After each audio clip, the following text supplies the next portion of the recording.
Welcome to an Immortal game played by Daniel Naroditsky, an American chess player rated 2623, and he faces Wesley, who is rated 2773, a huge difference in rating.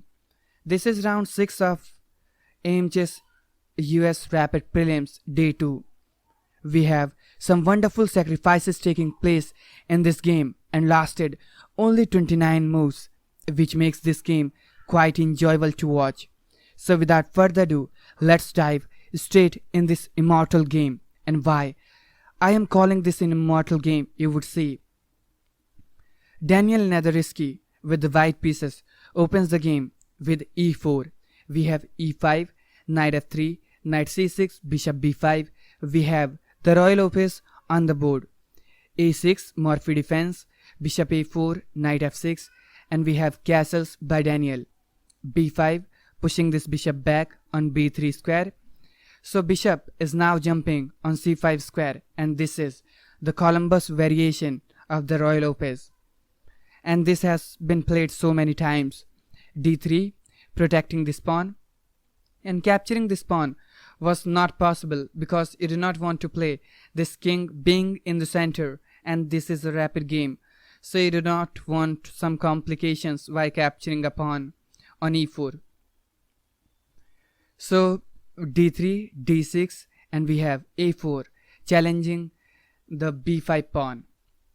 We have rook d8, rook b8, we have captures, bishop e3 challenging this strong bishop, and this bishop cannot go on a very good square, so we have captures, and now Wesley just castled queen e1, and this is a very strong move recommended by the engine, and you would see why this is important, because this knight is now jumping here to here, and f5 square is always preferred for knight to jump, and right away you cannot do it.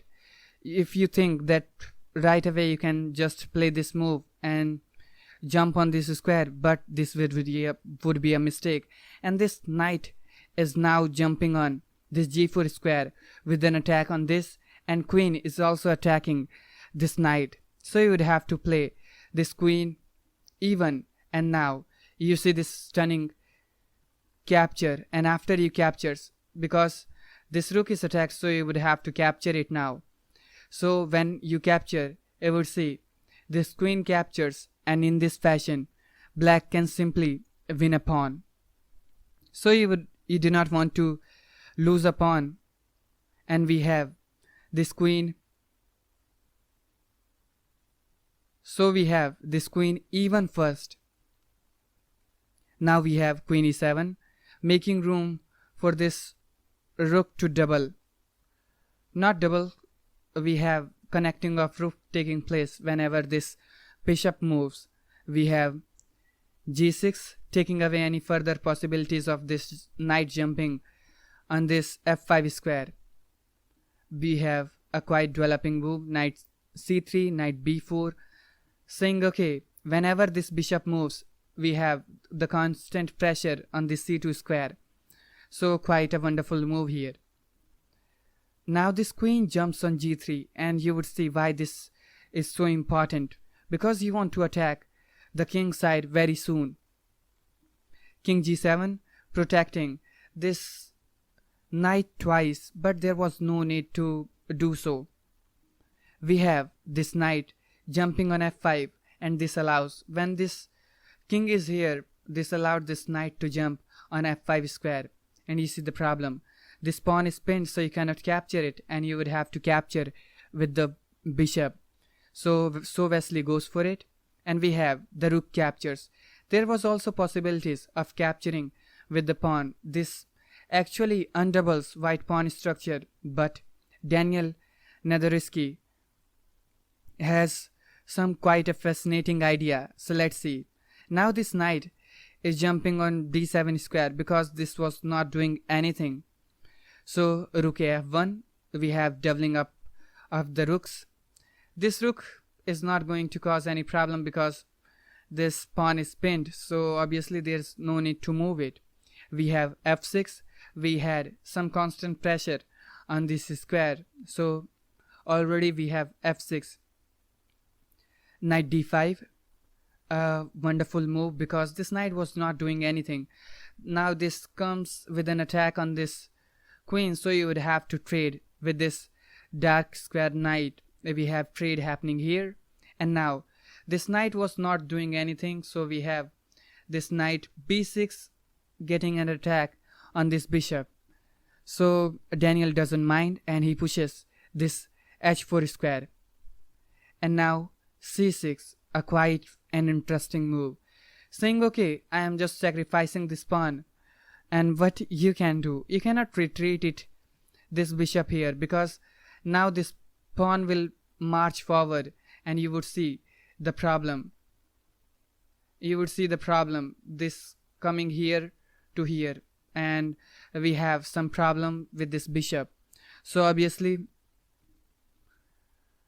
Naroditsky just captured it, and here the wonderful move is to play this rook to just c1, c8, and after it captures here, you can capture this pawn, and it was perfectly fine. But here, so Wesley made a very interesting move, and he played this queen c7, saying okay, this is all the same, you can just capture it, and I am going to win this pawn and you are going to lose this b2 pawn.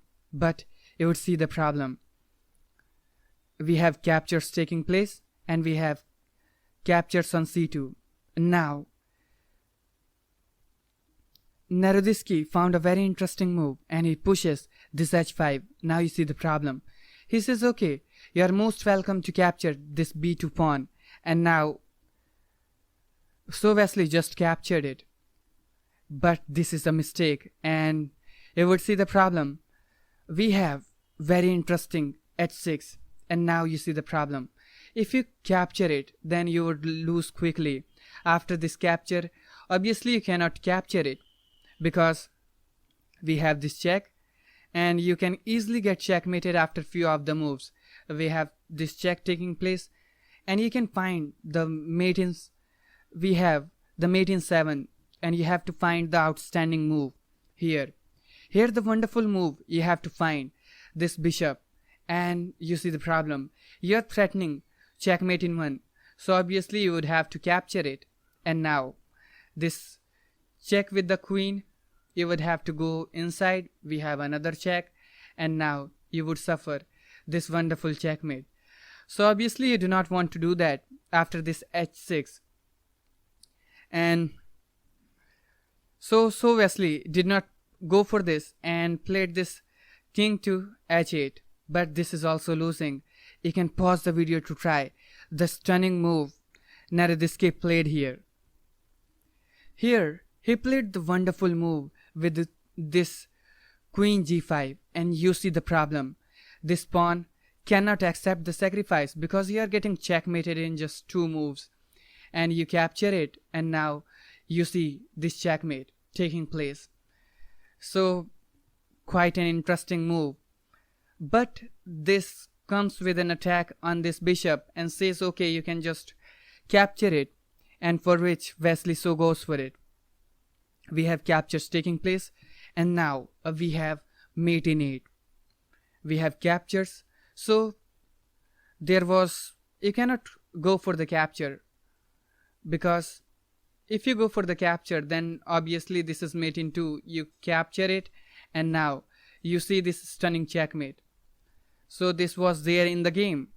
So Wesley said okay, after this captures, I'm just going to move it, and there's no way you can proceed with the game. But you can again pause the video to try find out the wonderful move here played by Naroditsky. He played this stunning move with this rook captures, and now you see the problem. If you accept the sacrifice this time, you get this check, and now you are getting checkmated. If you play here, you get checkmate, or if you are here, again this was a checkmate. So quite an interesting sacrifice. So after this move, so Wesley made a resistive move, said okay, I am covering this square. Now what's your plan? But this is again lost position. Here after this move, so Wesley just resigned the game because you're just getting checkmated in 4 moves with the best defense with the black pieces.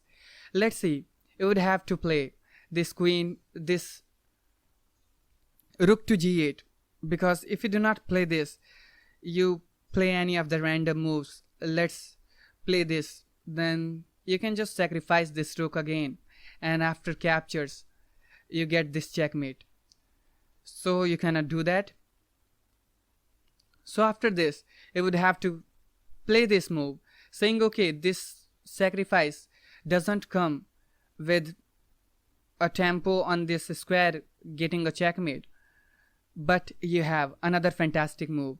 Here this queen is now jumping on e7 square, now threatening a checkmate here, so you would have to capture it, and after you capture, you just lose on the spot. There is also another move. Here you can proceed with this knight f6 move, but this is all the same. You can just capture it here, and after you capture with anything, you are getting checkmated. After you capture it here, you will have to block with it, and now you see this wonderful checkmate. So before, on this move 29, so Wesley just resigned the game, and quite a fascinating game. So I call this game a very immortal one because so many tactics and so many sacrifices working here in this game, and this game would be definitely remembered for a very long time. And what's your idea behind this game? You can just write down in the comment section, and I will see you soon covering the AIMCHESS US Rapid Tournament and also the Morphy Saga.